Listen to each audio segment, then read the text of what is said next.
Welcome back dear student. जैसा कि आपको पता है जो हम टॉपिक पढ़ रहे हैं वो है अपना फाइनेंशियल मैनेजमेंट। आज जो हम पढ़ेंगे इसके अंदर लिवरेज का एक क्वेश्चन ले रहे हैं। लिवरेज का जो क्वेश्चन है इसको मैंने 2 बार यहाँ पे टाइप किया है क्योंकि पहले जो क्वेश्चंस लिखा गया था उसमें आपका कुछ पॉइंट्स की डिफरेंस थी, उस पॉइंट्स को यहाँ पे मैंने ठीक कर दिया है।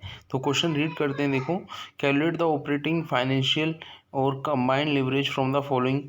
आपको दे रखा है आउटपुट ओ फर्म एक्स वाई और जेड।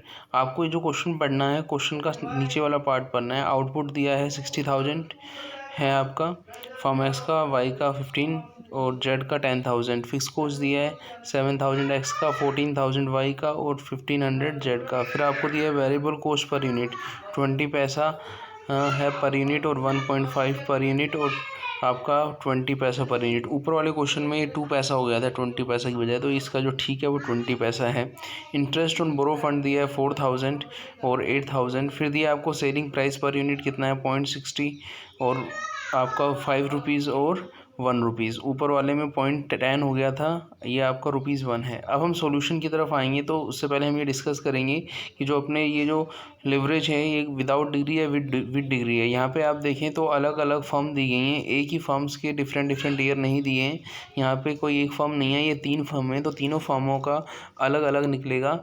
कोई कंपैरेटिव स्टडी नहीं है। जब कंपैरेटिव स्टडी नहीं होती, अलग अलग निकालते हैं, तो हम विदाउट डिग्री लिवरेज करते हैं। और विदाउट डिग्री के अंदर जो फॉर्मूला रहता है ऑपरेटिंग का वो रहता है 1/2 contribution upon EBIT. Financial leverage का रहता है 2/3 ईबीआईटी अपॉन ईबीटी। और कंबाइंड लिवरेज का रहता है 1/3 कॉन्ट्रीब्यूशन अपॉन ईबीटी। तो यहाँ पे हम देखें तो क्वेश्चन में हमें आउटपुट का मतलब यूनिट सोल्ड दिए हैं। तो पहले हमें सबसे पहले कंट्रीब्यूशन पर पहुंचना होगा। कंट्रीब्यूशन पर पहुंचने के लिए 2 तरीके हैं। पहला क्या है, आपको सेलिंग प्राइस भी दिया है और वेरिएबल कॉस्ट भी दिया है। आप सेलिंग प्राइस पर यूनिट में से variable cost per unit less कर दें और उसको आउटपुट से इनटू कर दें, तो अपने पास जो कंट्रीब्यूशन पर यूनिट आएगा वो आउटपुट से गुना होने के कारण टोटल कंट्रीब्यूशन हो जाएगा। दोबारा सुन लीजिए, हमें कह रहे हैं कि सबसे पहले हमें 1 चाहिए कंट्रीब्यूशन। कंट्रीब्यूशन का फॉर्मूला होता है contribution per unit into output, और कंट्रीब्यूशन पर यूनिट का फॉर्मूला होता है selling price per unit minus variable cost per unit. तो हमें करना क्या होगा कि जो कंट्रीब्यूशन पर यूनिट आएगा उसको आउटपुट से इनटू करना होगा और टोटल कंट्रीब्यूशन निकालना होगा।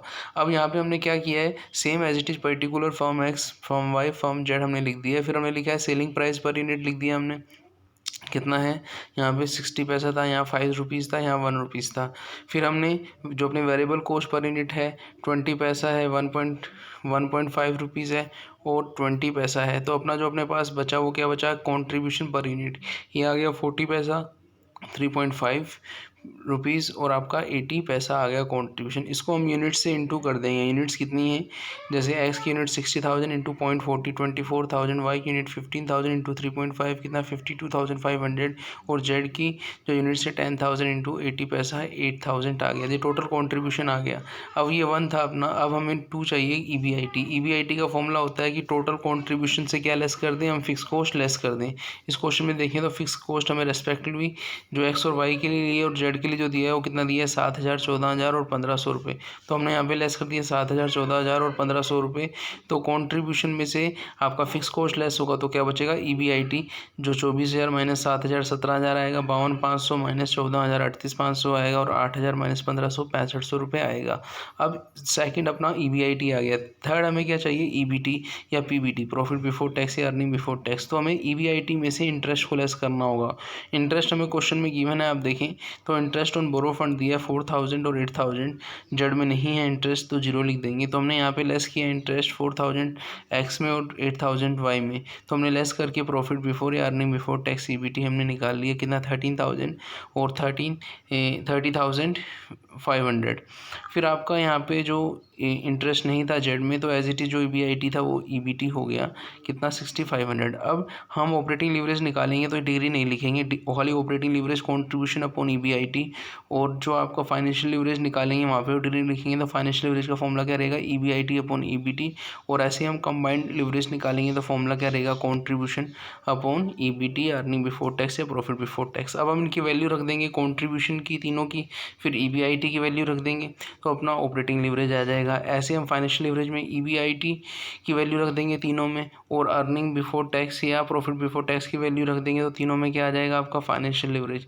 ऐसे कंबाइंड लीवरेज निकालते समय हम पहले कंट्रीब्यूशन, तीनों का कंट्रीब्यूशन रख देंगे और नीचे अर्निंग बिफोर या प्रॉफिट बिफोर टैक्स की जो वैल्यू है वो रख देंगे तो अपने पास क्या आ जाएगा, कंबाइंड लीवरेज आ जाएगा। तो हमने इस क्वेश्चन के अंदर ये देखा कि अलग अलग फर्म्स की अलग अलग कैसे हम operating leverage, financial leverage, combined leverage calculate करते हैं।